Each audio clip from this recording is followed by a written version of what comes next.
Indian جنگلات اور اس کی جنگلی حیات کے بارے میں بہت کچھ لکھا جا چکا ہے جو اس میں دلچسپی رکھنے والے اصحاب کے لیے بے پناہ کشش رکھتا ہے۔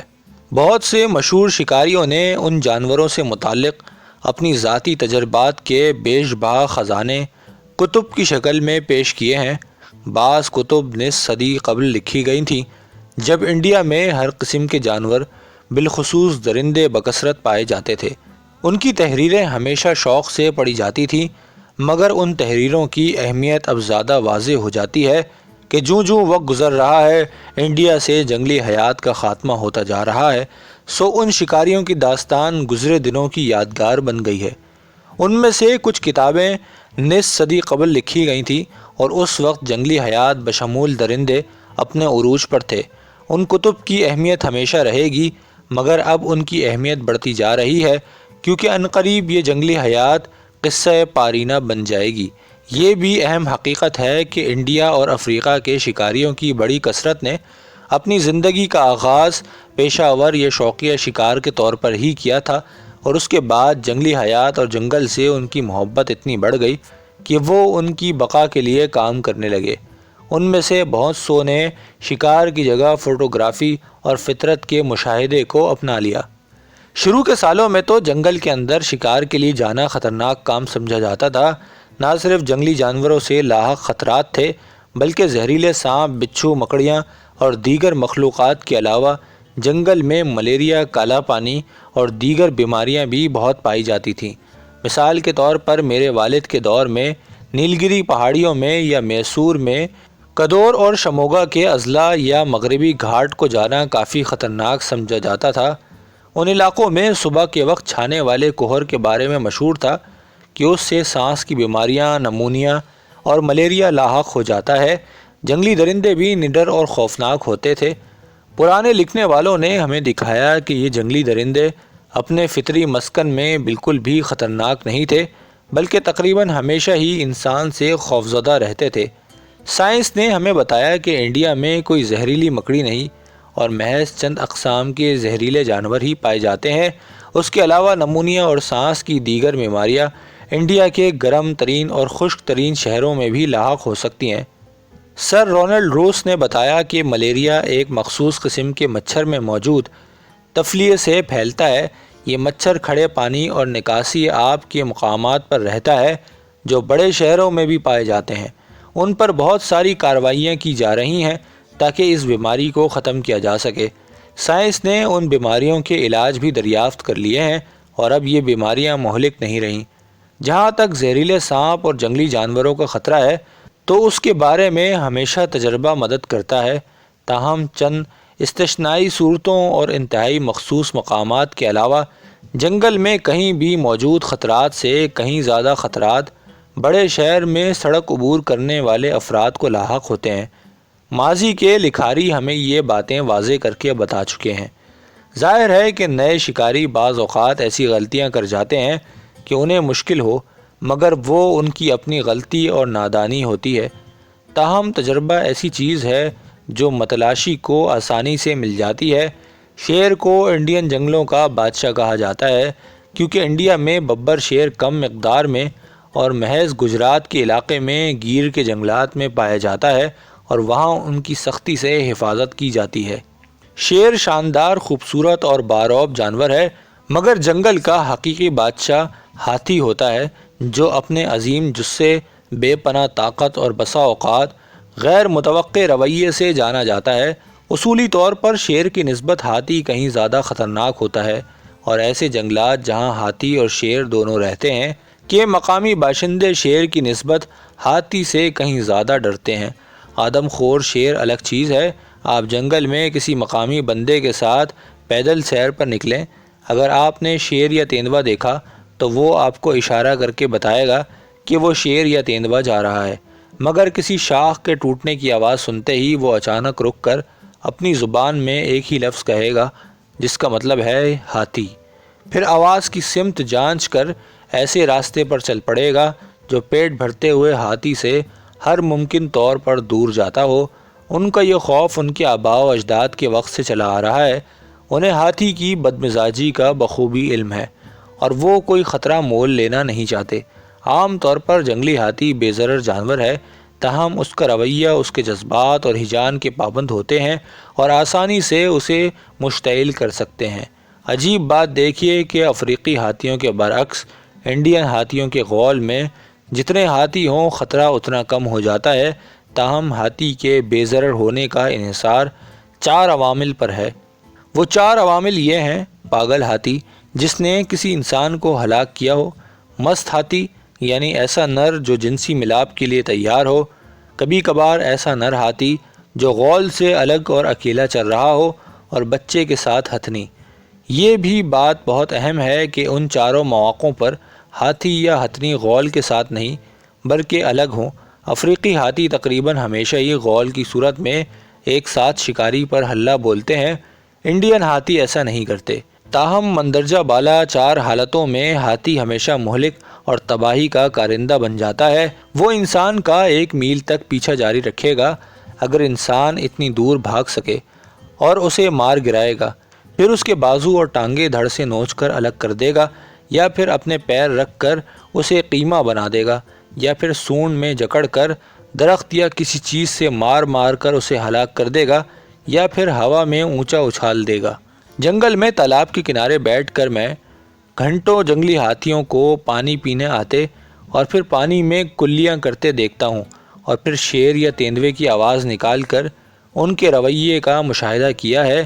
شیر کی آواز سن کر سارا غول ایک ساتھ مل کر چنگھاڑتے ہیں اور راستے میں آنے والی جھاڑیوں وغیرہ کو بھاگ کھڑے ہوتے ہیں۔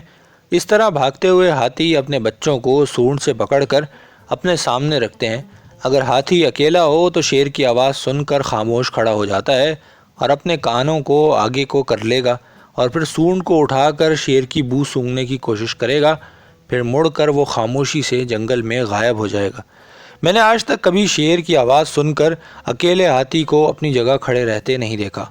ظاہر ہے کہ اپنے جثے اور طاقت کے باوجود اس میں اتنی ہمت نہیں ہوتی کہ وہ شیر کا مقابلہ کر سکے۔ میں نے ایک جگہ پڑھا ہے کہ ہاتھی کی ایک آنکھ چیزوں کو بڑا کر کے دکھاتی ہے۔ ظاہر ہے کہ شیر اور انسان دونوں ہی ہاتھی کو اصل سے بڑے ہو کر دکھائی دیتے ہوں گے۔ شاید اسی وجہ سے ہاتھی شیروں اور انسانوں سے دور بھاگتے ہیں۔ تیندووں کی آواز کا کچھ مختلف اثر ہوتا ہے۔ اگر غول ہو تو نر مشتعل ہو کر دفاع پر کمر بستہ ہو جاتے ہیں۔ اکیلا ہاتھی لگ بھگ ہمیشہ فرار کو ترجیح دیتا ہے، تاہم شیر کی نسبت تیندوے کی آواز سن کر کچھ رک کر فرار ہوتا ہے۔ ایک آدھ بار ایسا ہوا ہے کہ ہاتھی نے سونڈ پانی پر ماری اور پانی پیتا رہا، تاہم صاف ظاہر تھا کہ وہ گھبرا چکا ہے۔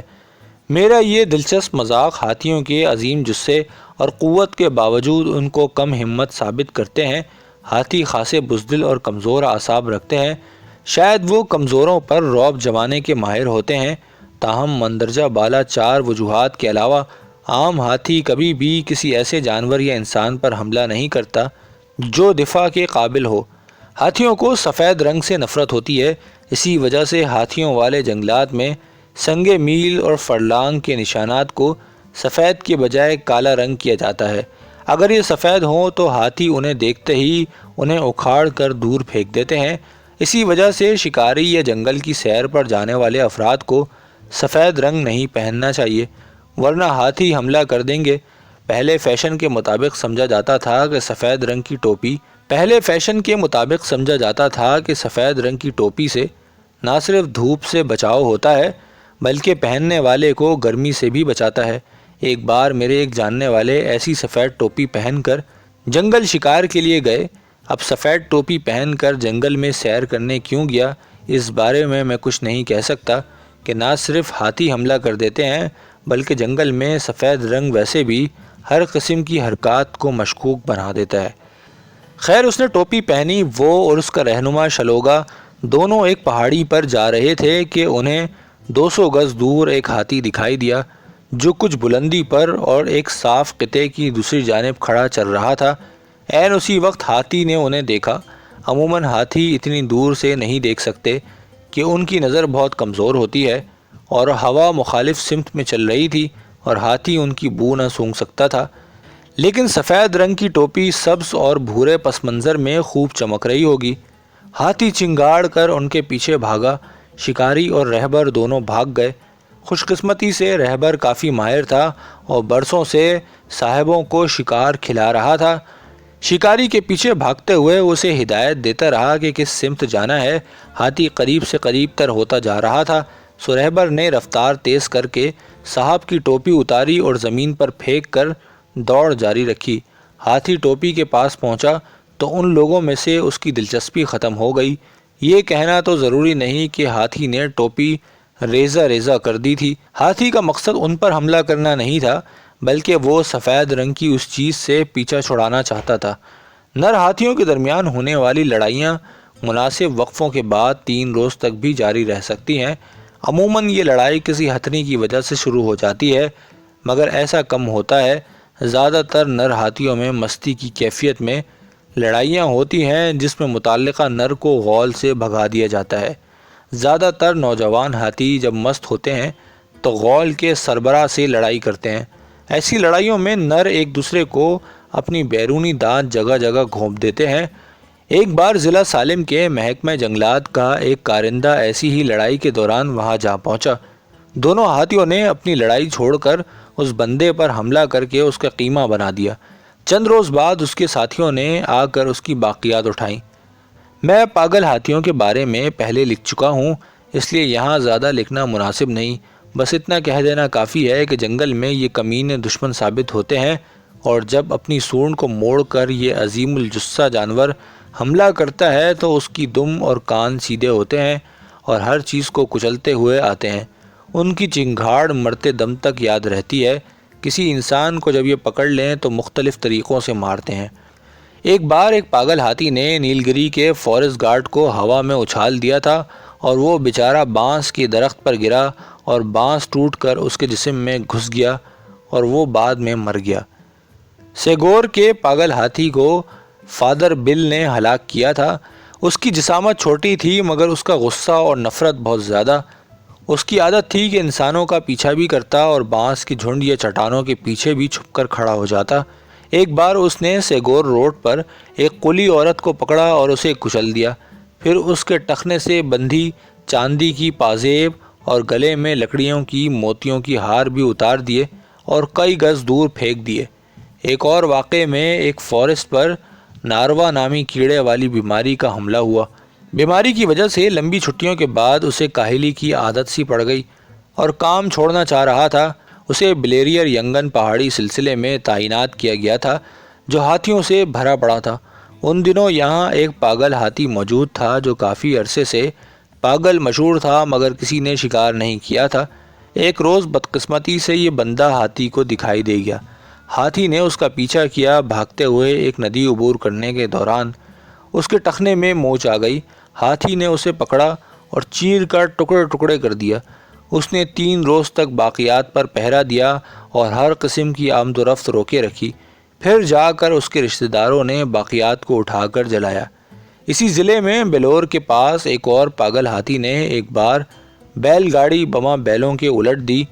اس نے وان انگن کو بھی ہلاک کیا جو میسور کا مشہور ٹیکسی ڈرمسٹ تھا۔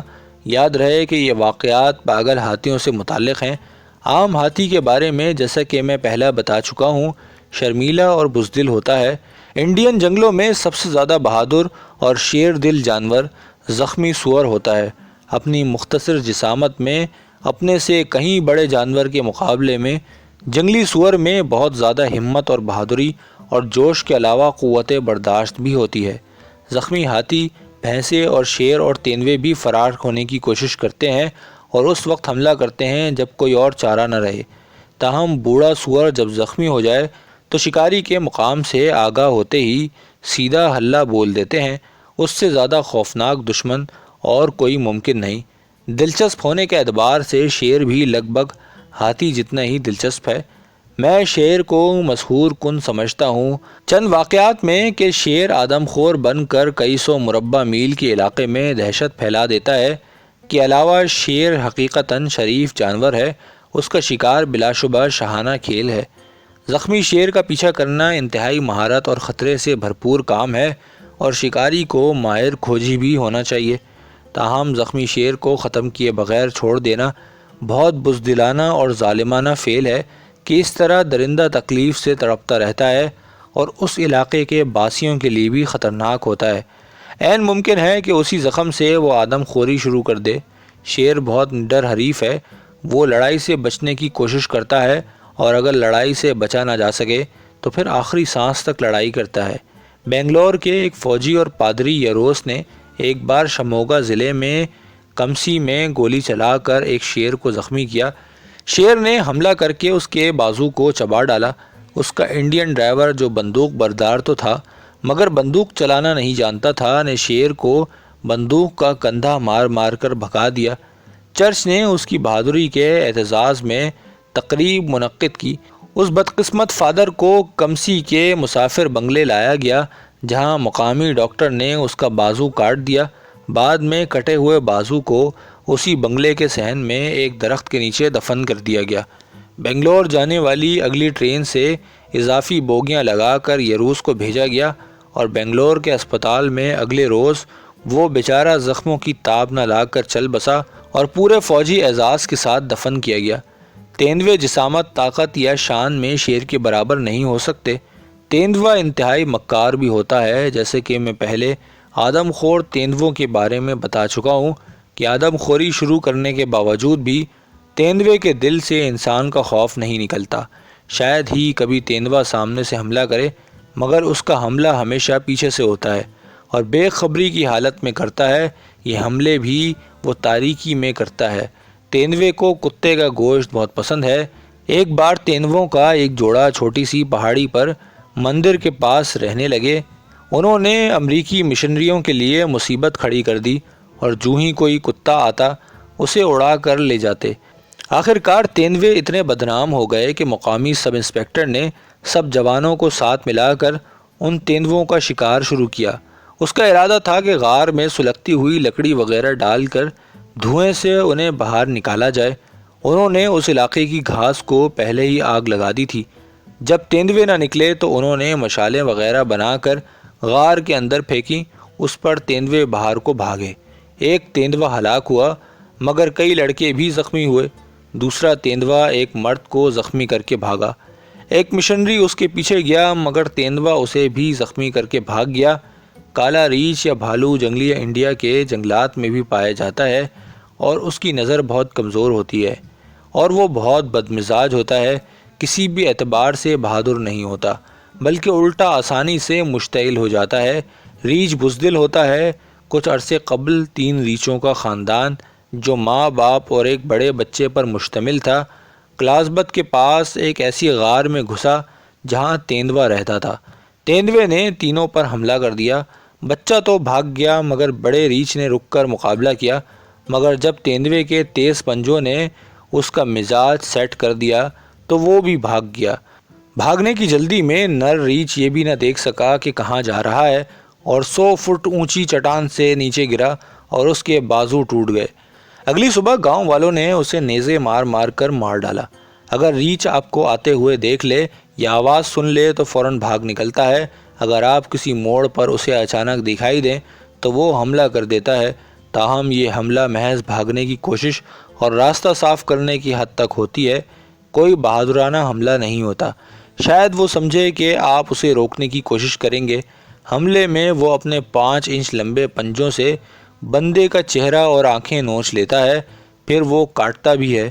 میں نے جنگل میں رہنے والے لوگوں کو دیکھا کہ جن پر ریچھ نے حملے کیے تھے ان لوگوں کا حلیہ بگڑ کر رہ گیا تھا۔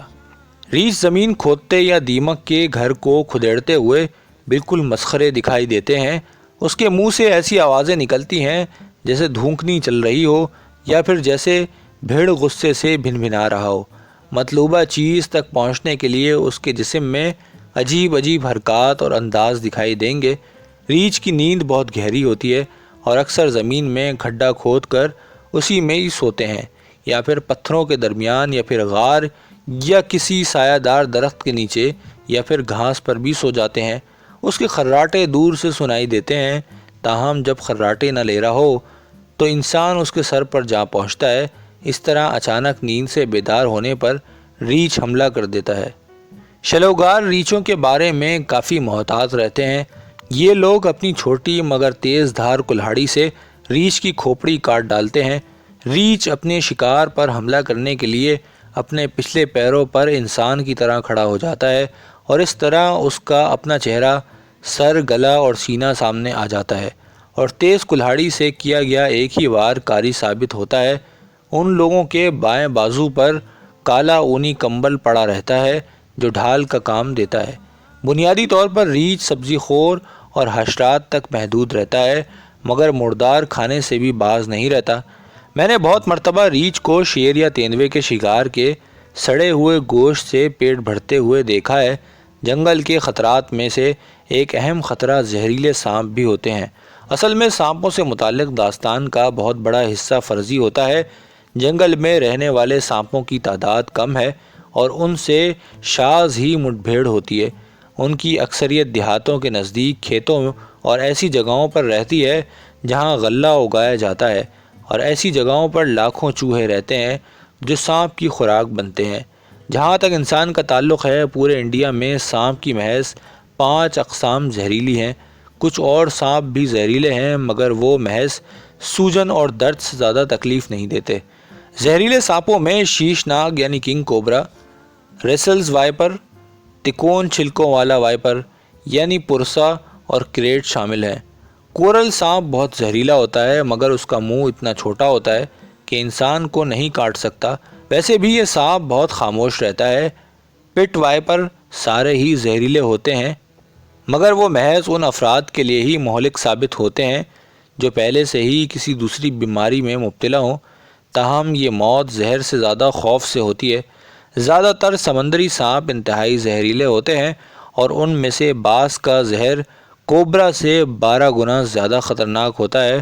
تاہم یہ سمندری مخلوق ہیں۔ آئیے ان کا مقابلہ کر کے دیکھتے ہیں۔ ریسل وائپر کا زہر تکون چھلکوں والے سے 2 گنا طاقتور ہوتا ہے۔ کوبرا کا زہر ریسل وائپر سے 3 گنا زیادہ طاقتور، جبکہ کریٹ کا زہر کوبرا سے 2 گنا زیادہ زہریلا ہوتا ہے۔ عام کوبرا کی نسبت شیش ناگ یا کنگ کوبرا کا زہر اتنا طاقتور نہیں ہوتا۔ تاہم کنگ کوبرا 15 فٹ تک بھی پایا جاتا ہے، سو اس کے زہر کی شدت کی کمی زہر کی مقدار سے پوری ہو جاتی ہے کہ یہ 4 گنا زیادہ زہر چھوڑتا ہے۔ سو دنیا کا سب سے زیادہ زہریلا کنگ کوبرا عام کوبرا سے 3 گنا زیادہ زہریلا ہوتا ہے۔ کنگ کوبرا محض ایسے سدا بہار جنگلات میں پایا جاتا ہے جہاں سارا سال خوب بارش ہوتی ہے۔ یہ سانپ انسانی مسکن سے ہر ممکن دور رہتا ہے۔ اس کی خوراک دوسرے سانپ بنتے ہیں، سو اسے پالنا آسان کام نہیں۔ میسور کے چڑیا گھر میں ایک کنگ کوبرا پورا 1 سال بھوکا رہ کر مر گیا، حالانکہ اسے بے ضرر سانپ بہت مرتبہ کھانے کو دیے گئے مگر اس نے انہیں منہ نہ لگایا۔ اس کی موت سے میسور کے پریس میں کافی شور مچا اور شہر کے لوگوں نے مذہبی بنیاد پر سانپ کو چڑیا گھر رکھنے کے خلاف احتجاج کیا۔ شیش ناگ یا کنگ کوبرا کافی بڑے حجم کا ہوتا ہے اور اس کا رنگ زیتونی سبز ہوتا ہے اور سفید دھاریاں بنی ہوتی ہیں۔ برما اور ملایا میں نر تقریباً کالا ہوتا ہے اور اس پر سفید دھاریاں بھی۔ اس کا پھن بھی سانپ کی جسامت کے اعتبار سے اتنا بڑا نہیں ہوتا جتنا کوبرا کا ہوتا ہے اور نہ ہی وی کی شکل کا نشان بھی۔ یہ سانپ بہت زدرنج ہوتا ہے اور دیکھتے ہی حملہ کر دیتا ہے، خصوصاً انڈے سینچتی ناگن۔ اس کا گھونسلہ گرے ہوئے پتوں سے بنا ہوتا ہے۔ میں نے اس کے غسیلے پن کا مشاہدہ کبھی نہیں کیا، حالانکہ 2 مرتبہ بہت قریب سے دیکھ چکا ہوں۔ پہلی بار میں بنگلور میں اپنے باغ کے لیے کچھ پودے کھود رہا تھا اور ساتھ ہی کوشش تھی کہ شوخ لال رنگ کی دم والی کچھ مچھلیاں بھی پکڑتا جاؤں جو مغربی گھاٹ کے گہری ندیوں میں عام طور پر پائی جاتی ہیں۔ مچھلیاں میں نے ایکویریم میں رکھنی تھی۔ اچانک مجھے ایسا لگا کہ پودوں سے کوئی گو مجھے گھور رہی ہو۔ میں اس وقت ندی میں گھسا ہوا تھا، سو میں اس کے قریب ہوا تاکہ دیکھ سکوں کہ پتہ چلے کہ وہ گو نہیں بلکہ شیش ناگ تھا۔ مجھے دیکھتے ہی وہ 6 فٹ بلند ہوا اور چونکہ اوپر کنارے پر تھا سو مجھ سے کافی اوپر کھڑا ہو گیا۔ غصے سے وہ لرز رہا تھا اور ننھی ننھی کالی آنکھیں جیسے شعلے برسا رہی تھیں اور منہ سے پھنکار نکل رہی تھی۔ میرے پاس اس وقت چھڑی نہیں تھی، سو میں وہیں بالکل ساکت کھڑا رہا۔ چند لمحے بعد سانپ کا غصہ دور ہو گیا اور نیچے ہو کر وہ مجھ سے 5 فٹ دوری سے ندی میں گھسا۔ آدھی ندی عبور کر کے وہ رکا، مجھے دیکھا کہ میں کیا کر رہا ہوں۔ چونکہ میں بالکل ساکت کھڑا تھا تو سانپ نے اپنا سفر جاری رکھا اور دوسرے کنارے پر پہنچ کر کہیں غائب ہو گیا۔ دوسری مرتبہ میں بابا بدان پہاڑیوں میں سنتاوری کے مقام پر جنگل میں فائر لائن کے ساتھ ایک درخت کے پاس بیٹھا شیر کے ہانکے کا منتظر تھا۔ اچانک مجھے اپنے پیچھے سے مخصوص سیٹی نما آواز سنائی دی۔ یہ آواز ایسی تھی جیسے جنگلی بھینسا خطرے کا اظہار کر رہا ہو۔ جب مڑا تو بھینسے کے بجائے اپنے قریب سے کالا ناگ رینگتا ہوا دیکھا۔ مجھے نہیں یقین تھا کہ سانپ نے مجھے دیکھا ہوگا کہ میں اس وقت بالکل بے حرکت بیٹھا تھا۔ میں جسے بھی یہ واقعات سناتا ہوں وہ یہی کہتا ہے کہ بالکل ساکت ہو جانا ہی حملے سے بچاؤ کی وجہ بنا ہے، ورنہ سانپ فوراً حملہ کر دیتا۔ چونکہ مجھ پر اس سانپ نے کبھی حملہ نہیں کیا سو میں اس بارے میں کچھ کہہ نہیں سکتا۔ تاہم یہ بات یقینی ہے کہ میں اس جرمن ماہر حیوانات سے زیادہ خوش قسمت ہوں جو کچھ سال قبل کسی چڑیا گھر کے لیے شیش ناگ کا جوڑا پکڑنے آیا تھا۔ اس نے نر کو تو آسانی سے پکڑ لیا اور جب 2-3 روز بعد اس نے مادہ کو پکڑنے کی کوشش کی تو مادہ نے اسے ڈس لیا۔ بیچارہ جنگل میں اکیلا مر گیا۔ پرانی کہاوت واقعی سچ ہے کہ نر کی نسبت مادہ زیادہ خطرناک ہوتی ہے۔